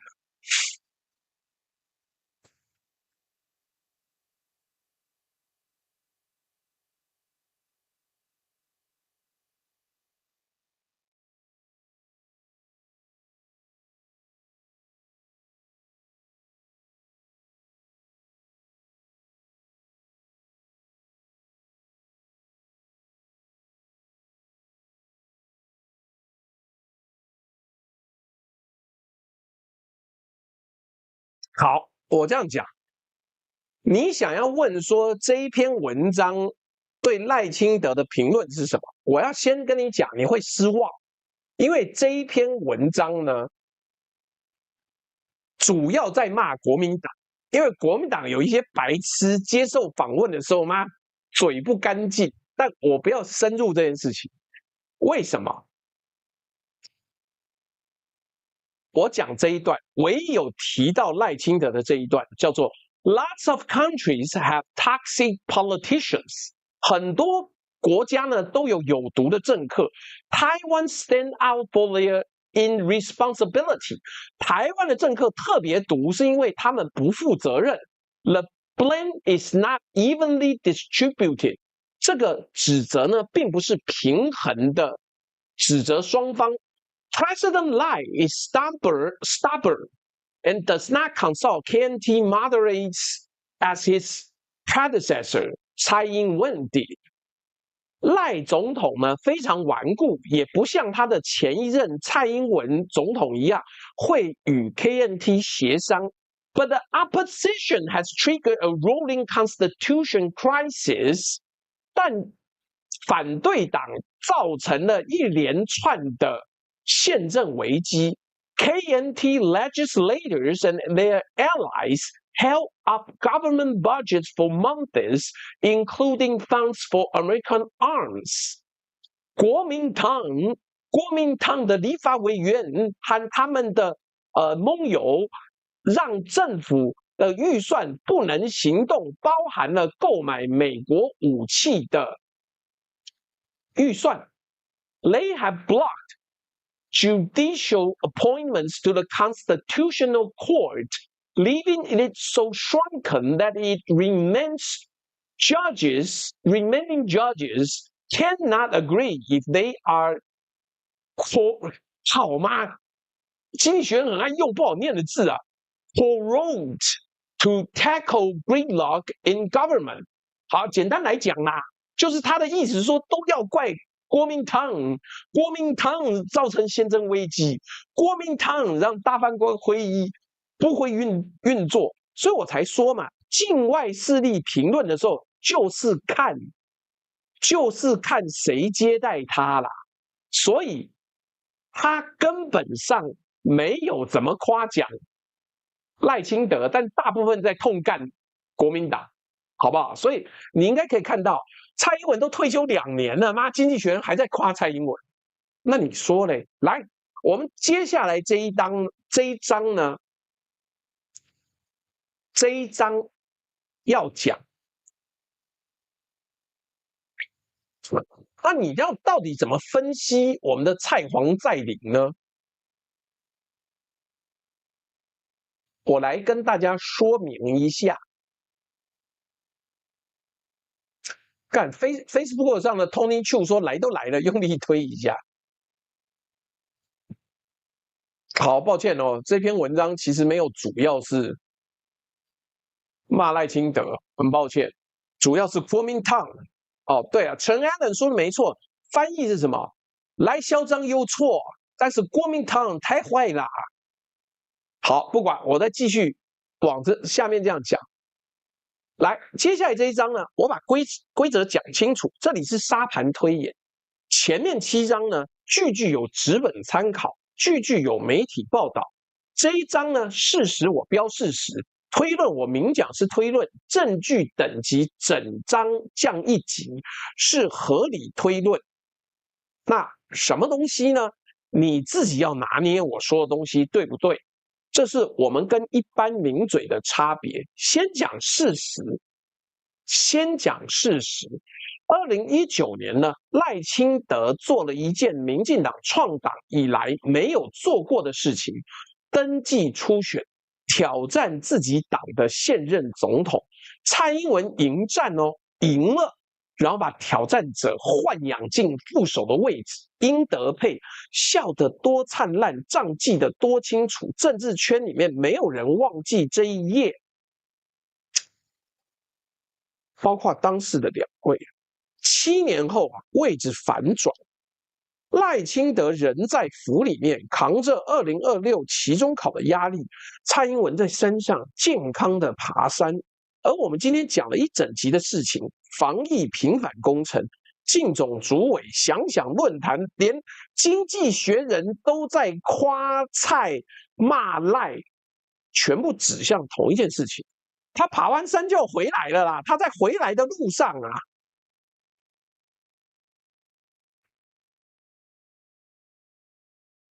再放一组事实，美国的温差，蔡英文这边呢，2023年过境纽约，哈德逊研究所 Hudson Institute 给奖。今年4月呢，跟 AIT 处长古立言一起爬山，卸任元首跟美国驻台最高代表饯行。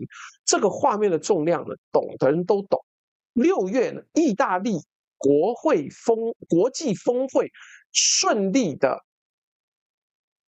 出访，而赖校长这边呢，去年7月底，路透跟金融时报同时报道，北京抗议之后，川普政府拒绝他过境纽约，原定8月的中南美出访整个取消。总统府说没有出访规划，这个官方说法我们照着念。但各位，一个卸任的总统跟 AIT 处长爬山，一个现任的总统过不了纽约海关，这个温差我说出来就好了。对赖清德真心不公平。好，谢谢大家，今天的斗内已经达标了。来，我们的事实放完了，我们接下来开始做推演。本台并不是特别聪明的人，但本台很爱沙盘推演跟兵棋推演。接下来蔡英文要扮演什么角色？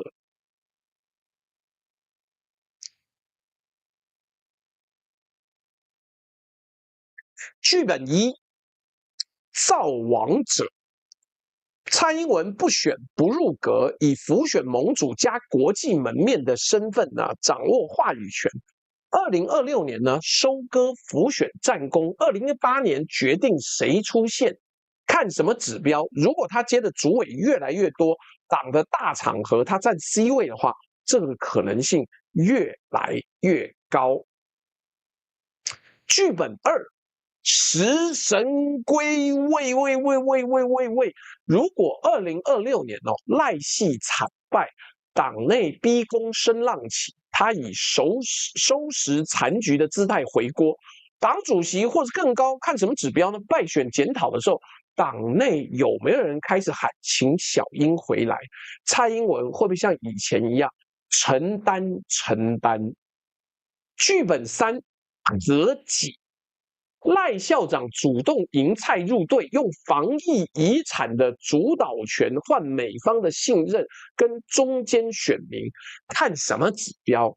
看2人公开同框的频率，还有赖校长未来对疫苗问题到底开不开口？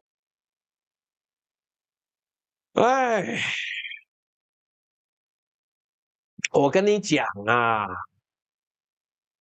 我个人的判断呢，是以食神归位几率最高，造王者次之，和解呢几率小的跟飞弹打来一样。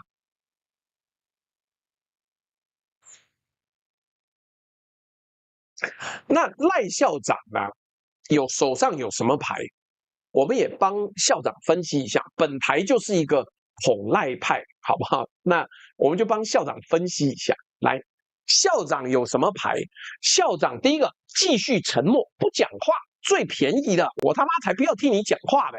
现在进行式，他就是这样做。好了，再不然有提前交心。校长说：“来来来，大小姐，我其实还是爱你的。”但是他在政治上等于认输，那没办法，他个性就是不会这样子嘛。然后再不然切割防疫遗产，这不可能呐。他打了3季高端呢，那段历史就缝在他的手臂上，切不掉啊。3选1啊，他被锁在第一条，动不了，只能卡死，只能卡死。所以2019年呢，赖清德挑战了蔡英文，输了初选，赢了副座。2026年的时候呢，蔡英文不需要挑战赖清德，他才不用扛这么吃力不讨好的工作，没有意思啊。他要怎么做？他只需要在赖清德失血的时候，站在旁边，健康的、上进的、有 AIT 陪同的爬山。爬山啊，各位。远离主战场，你说开不开心？开心吧。这一章的战略结论呢，是等价交换的高阶版本是什么？赖清德欠党一场胜选，而胜选需要的存货，中间选民美方信任、防疫叙事，都堆在蔡英文的仓库里面。仓库什么时候开门？开门的价格是什么？2028年的报价，我们现在都不确定，要看赖怎么谈，能怎么谈，或者他索性跟英系全翻脸，这个我们现在不敢讲。今天讲这一段历史存照，这是沙盘推演。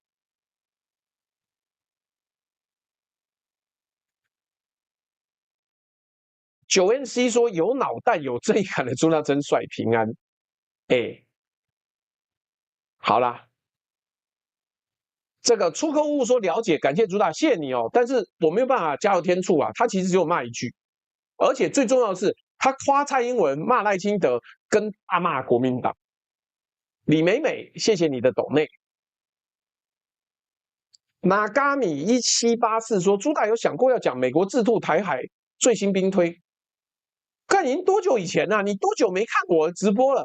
我他妈几乎把近期所有的美国智库的兵推都讲完了，谢谢 Kate 又上来抖音抖内3个贴图，谢谢你啊！我跟你讲，其实我的资料库里面呢有2期，一直没有做，用蔡英文的过程来推断高市早苗要怎么下场，跟蔡英文到底丢了什么烂摊子给赖校长，让他到现在国际间一直站不起来。但是先收着，先收着啊，没有那么急着要跟自己命开玩笑。9NC 说蔡英文的网军还在吗？在哦，在哦。来，我们这一章要进入一个特别的问题，在这一场道歉大战，你道歉，你道歉，你混蛋，你混蛋，你太可恶了，打得震天嘎响的时候，有一个案子正在从你的手机荧幕上静静的消失。中联油脂本田比超标4倍的沙拉油，1300吨流向福寿、福茂、泰山440项产品下架。这个案子有一条时间线，各位听好，各位听好，这个案子的那条时间线是怎么搞的？你自己看一下。今年1月13号，中联自己送验原料，数字看起来没有超过原料标准。5月13号，下游的南桥验出异常，请注意是下游厂商先发现的，不是主管机关。然后中联拖到6月30号才通报，48天，上游知道出事，拖了48天才讲，中间那些油进了谁的肚子？到今天。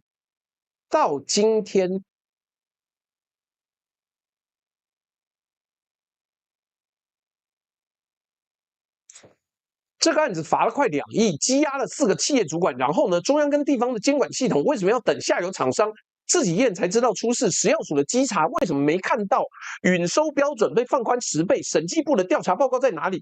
监管官员就责几个零，一个都没有。企业罚的人压了，官署那条责任链一片沉静，连下台的道歉的负责的半个都没有。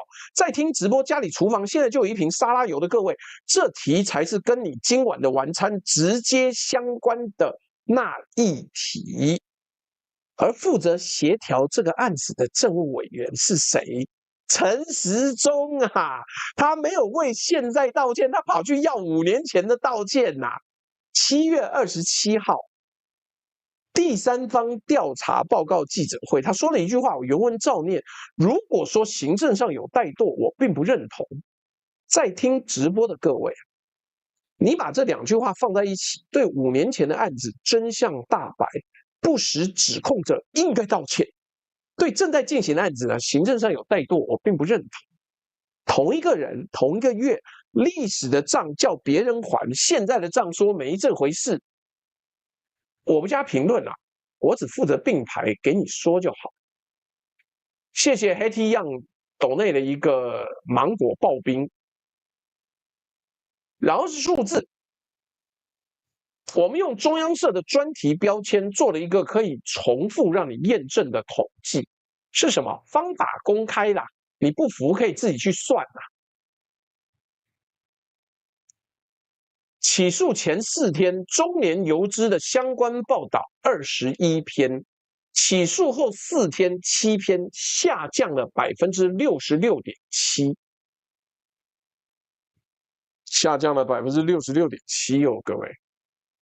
哎，我先讲，话说在前面，这不能证明有人刻意压新闻。案件进入侦查空窗，专家报告刚好在起诉前发完，标签是人工维护的，这些都是替代检视，我们只是全部把数字列给你。你的眼球只有那么多时间，看了 A 你就没办法看 B， 看了 B 你就没办法看 C 哦。但客观效果就摆在那里，全台湾都在吵5年前谁欠谁一句道歉的时候，正在你餐桌上的那瓶油问责断线。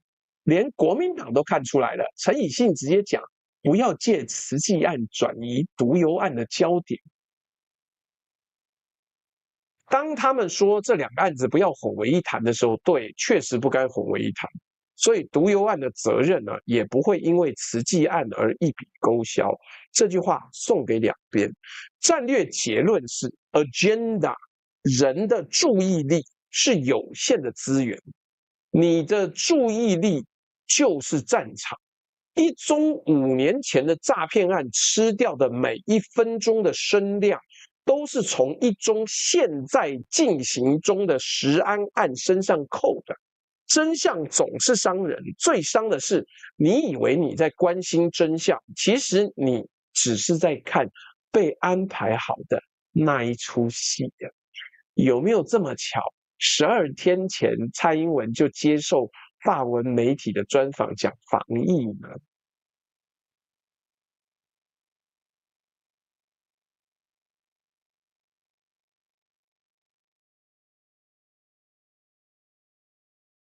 所以各位啊，我们来看看有没有人抖泪啊。顺带一提，这个我们置顶的蜂蜜啊，还有好吃的哈尔滨手工水饺，还有信丰的这个猪肉产品，都是很赞的好东西，请各位多多下单，我保证各位买回去吃不会失望。那最近因为没有助理，所以没有办法。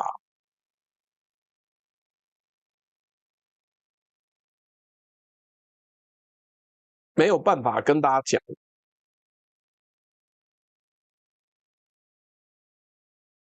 到底有多好吃，因为我没有办法一边吃一边跟大家介绍啊。那然后我们还在继续投票哟，各位，我们置顶的投票呢，目前是这样子的。你觉得蔡英文回来是为什么？有915票，希望大家投票跟按赞一样的积极主动，好不好？你觉得蔡英文回来是为了什么？13%的人为了收拾残局，26%的人认为他回来为了保护英系，但20%的人说为了对抗赖系，41%是为了担任永远的大小姐。哦，就是嘛。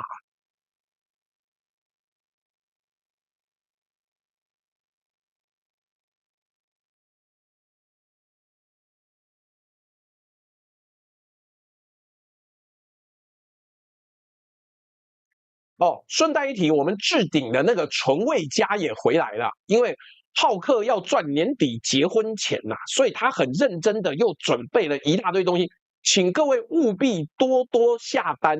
纯味家的东西就是下酒用的，好吃。那你多下单，多让浩克赚点钱。哎，顺带一提，年底浩克要那个婚礼的时候，我打算弄个2桌那个浩克桌，就是喜酒，我们去吃他2桌，好不好？各位要的话就，我到时候再想怎么弄。我们弄个2桌，20个人去吃他的婚礼，好吗？好，来，接下来呢，到了结论了，要下结论啊，各位。谢谢林大庆的抖内，哇，大庆兄好久不见。来，讲到这里，事情其实已经很清楚了。我们把今天的账一条一条收起来。第一条账是法院的账，什么账呢？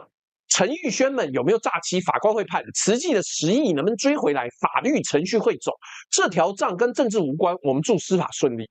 第2条账是制度的账，10亿6198万除以500万剂，每一剂212.4块。我先讲清楚，这不是疫苗的价格，疫苗钱是另外一笔，这是顾问费的换算。212.4块一剂买的是什么？买的是一句我有管道，我有管道。在2021年的台湾，让疫苗进得来这个能力可以被开价10亿，而且有人愿意付，为什么？因为正式的路要总统出面13次会议才走得通，而一个慈善团体站在3道门外面，手上只有善款跟急迫，制度的缝有多宽，前客的价码就有多高。这条缝5年了没有补，这是等价交换最残酷的版本。你不修路，就有人卖路，卖的还是假路。但你不能把受害者变成加害者啦。第3条账，政治的账，一宗起诉被加工成一张赎罪券。谢谢 Violet 斗内的猫猫按赞。中世纪的教会卖赎罪券，说你捐了钱，罪就赦了。2026年的版本是2个前客被起诉了，5年的政策就全对了。但我们今天翻出来的记录不会消失啊。发言人澄清隔天的立法院逐字稿 ，EUA 隔天的外交电报，48天的通报延迟，66%的声量蒸发，真相大白吗？时中啊，你现在还要负责食安呢，你有什么脸要人家道歉？我们大白的部分还给陈时中一个公道嘛，警告前客他是对的啊，我们没说他不对呀、没有大白的部分，我们还列了清单呢。立法院公报的日期、密界的解密、监管的究责，还有那个永远的问题，同一个政府为什么对不同的疫苗有2种态度？然后是人的账，陈时中用一场猪突猛进换一张政治重生的入场券，能不能兑现？看接下来选举。赖校长用1周的沉默付掉了总统的话语权，因为开口的成本是高端，闭嘴的成本。闭嘴不讲话的成本只是难看，他选了便宜那一个。而蔡英文用1篇贴文、2个主委1句务必相信专业，这场全场的冲锋铺的是他下山的路啊！红利的流向决定了工程的业主，3个人3种姿势，一场平反，冲锋的、静音的、收割的，各就各位，像排练过一样。而排练过没有？我们第6章立的5个指标，3个月后见真章。各位以后就知道了，我这边预言蔡英文要再领啊。你现在不要只听我讲，你去检查我立下来的指标。在听直播的各位啊，所以我要讲的是慈济啊。这一集我骂了很多人，但从头到尾没有骂被害人，以后也不会。受人点滴，涌泉以报。这个社会是欠慈济的，特别是在疫苗这个事情上面，我们在他被骗的时候不该落井下石，把捐了这么多善意的人当笑话打的，不管什么颜色都不配谈公道。收尾之前讲一下你能做的3件事情。第一个，把我前面第6章那5个回访指标存下来，3个月之后回来对答案。我们敢立字据，你就敢验收。干，我说一句，我的 AI 现在越来越爱打赌了，到底怎么搞的？来，第二呢，第8章那份毒油案未回答清单，下次有人跟你说案子处理完了，你把清单丢给他。第3，最重要的是，下次任何阵营、任何颜色跟你说真相大白，先问一句，范围多。这3件事情不用花钱，只用寄信，而寄信是这个时代最稀缺的抵抗，但是你不能不抵抗。所以今天的结论3句话：真相总是伤人，真相大白的范围只有2个前客，其他的还锁在2031年跟2051年才会解密的秘密档案里面。再来，一切都是等价交换。10亿元买了一条假路，1周的沉默买了高端的安静。一场道歉的攻防买走了毒油案的声量，每一笔都有人付款，都有人在收款。而最后一句啊，赎罪券在中世纪能卖，是因为信众以为教会通天；他在2026年还能卖，是因为有人以为你不会去翻记录。我们翻了，记录在此，庭上，请你下判断，收不收获，怎么想，请各位自己决定。好了，各位，今天跟各位的分享呢，我的工作我不用批判，我拿事实出来，看你怎么想，看陈时中的脸皮有多厚，都好，不用骂了，因为骂了也没用。所以好。这边到了我们的狗皮膏药时间，来，我们这边有这个绿界，有支付宝，有微信支付，有 PayPal， 有各式连结。然后我看看啊，这个我们有绿界，看看有没有网友抖内。顺带一提啊，绿界的抖内要等很久，所以你抖了不一定我这一集就会收得到。这个请大家不要奢求。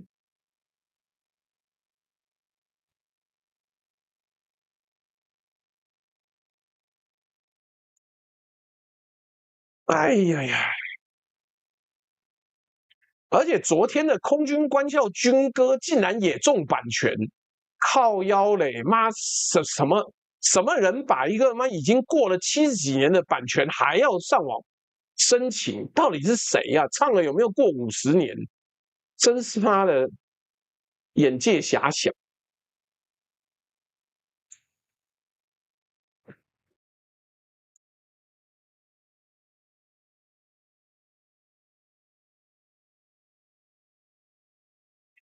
哦，好。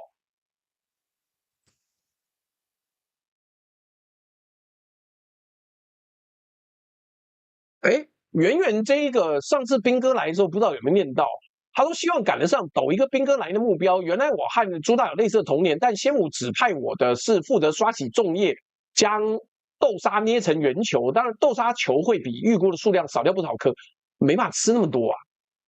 那好，这个 RWD 7514抖个烧饼油条。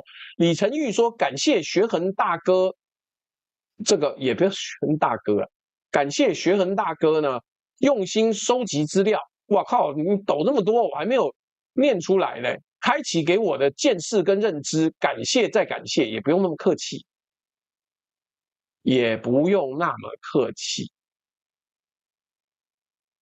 然后 RWD 说给朱小弟的爸爸一点小小的鼓励，父亲节快乐。圆圆说这么巧，刚回台北就跟上这集直播。齐老师离世那一年呢，齐邦媛老师硬晚被要求将台湾版的巨流河带去彼岸，下午又刚跟看了一半巨流河的晚辈挥别返台，这一趟也刷了阿嬷的情书，哭惨了，来不及二刷。阿嬷的情书台湾要上映呢。好啦，这个我不知道，但是张雪的机车的确是被收回去了。周老大说814这集太令人感动，干我是什么东西呢？我是一个说书人，不是我让人感动，是这些先贤先烈让人尊敬。My Angie 说谢谢朱大让我了解我该知道却不知道的历史。走啦，去用兔区捡体脂，补斗一个814空军节敬礼。好了，这个最近的斗内，我跟你讲 ，Ziki 蔡，我当然知道空军军歌的词曲著作权保护期间早已届满，问题是有人申请那个录音的版权啊。妈，难道要逼我自己唱吗？我不会呀、这是很奇怪的限制，好不好？这个你妈申请什么军歌版权？你要拿这个东西来唱吗？你要拿这个东西来卖钱吗？切！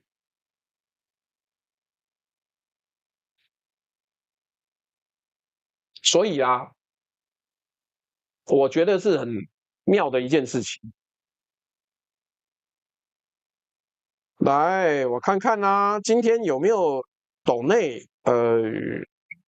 等一下，我怎么在看这种东西？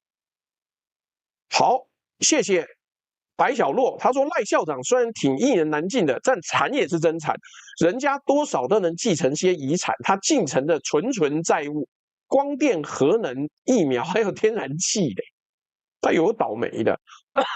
还有蔡英文一直舔民主党，舔到那个川普超恨他的。然后这位网友是谁呢？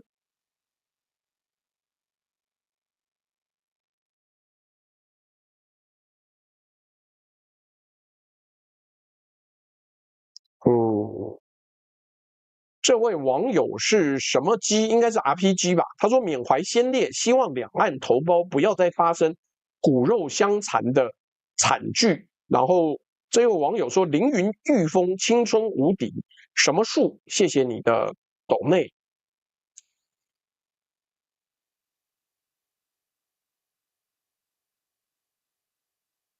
来，什么 H？谢谢你的抖内。还有我这样讲啊，我觉得对啊，有很多网友那七八一呛起人来，简直跟狗一样。前一篇814留言，有人直接呛说你让你爷爷蒙羞，我想说干你娘鸡掰嘞！妈的，我们说我们子孙不孝，是我们自己谦虚。你他妈有什么资格把我家的烈士血脉拿出来在地上踩？我真心觉得这种狗，麻烦你们收回去自己养，好不好？共和国是有很强悍的烈士法，干结果你放一个这样子的狗在外面咬烈士后代，他妈这是什么小啦？是不是觉得没有法可以管你？我有跟他讲说，你这么呛，你呛我，好啊，没关系啊，把你的真实姓名拿出来，我们看看烈士法管不管到。那鸡巴干，轮到你哦。我们客气，我们觉得子孙不孝，不代表你可以拿我先祖的血脉来讲。他妈要死了嘞！我没有那么赞成所有人都不该讲话，但你妈动辄扯人家先辈是怎么样？那么你家没祖坟是不是？你家没爸妈？你是猪生狗养猫带大吗？妈的鸡巴嘞！哦，我跟你讲，对岸有烈士法，你可不要开玩笑啊！你敢去侮辱烈士，或者是想要翻案什么小的，你他妈就准备进去关了。所以，但我不想要多讲，我不想要拿这个东西来说，因为我们大家就和和平平、开开心心的交换。我知道你有统战任务，我也知道统战部一定会做统战任务，但我不能够说这个东西我体谅，但我不一定要接受嘛，靠这样也不行呢、把我爷爷拿出来打。你看这到底在干什么？算，不要多说。狗咬人的时候，我们尽量不要养狗。我家的祖坟还在韦家岭呢，还在连云港呢。你轮到你来呛我，笑死人！好，不要多说了，来，各位，最后要投票啦。今天的内容呢，如果你觉得内容讲得好，脚本也写得好的话，请按1；如果你觉得脚本写得好，但讲不好，请按2；如果你觉得脚本跟内容都写得不好，讲的也不好的话，请按3。各位记得帮本台按赞呐、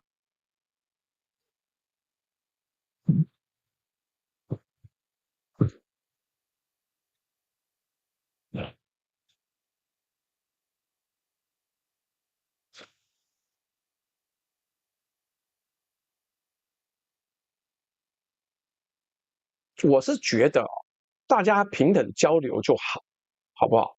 真是的，轮不到你跟我讲能不能统战。妈，你要不要去查一查？你啊嘞，不读书。所以跟各位讲啊，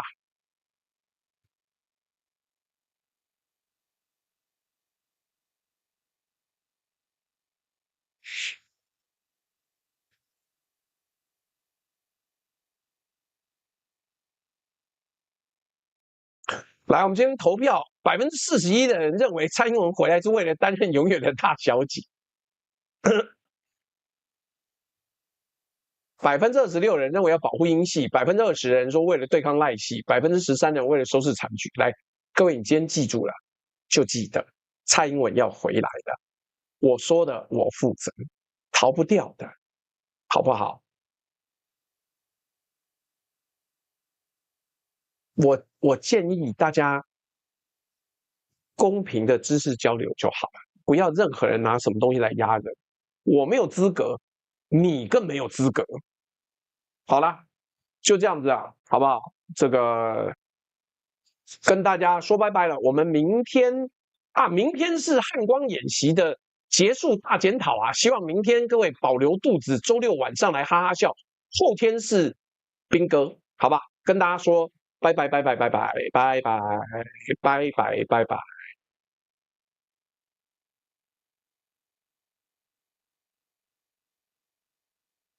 哦吼，拜拜。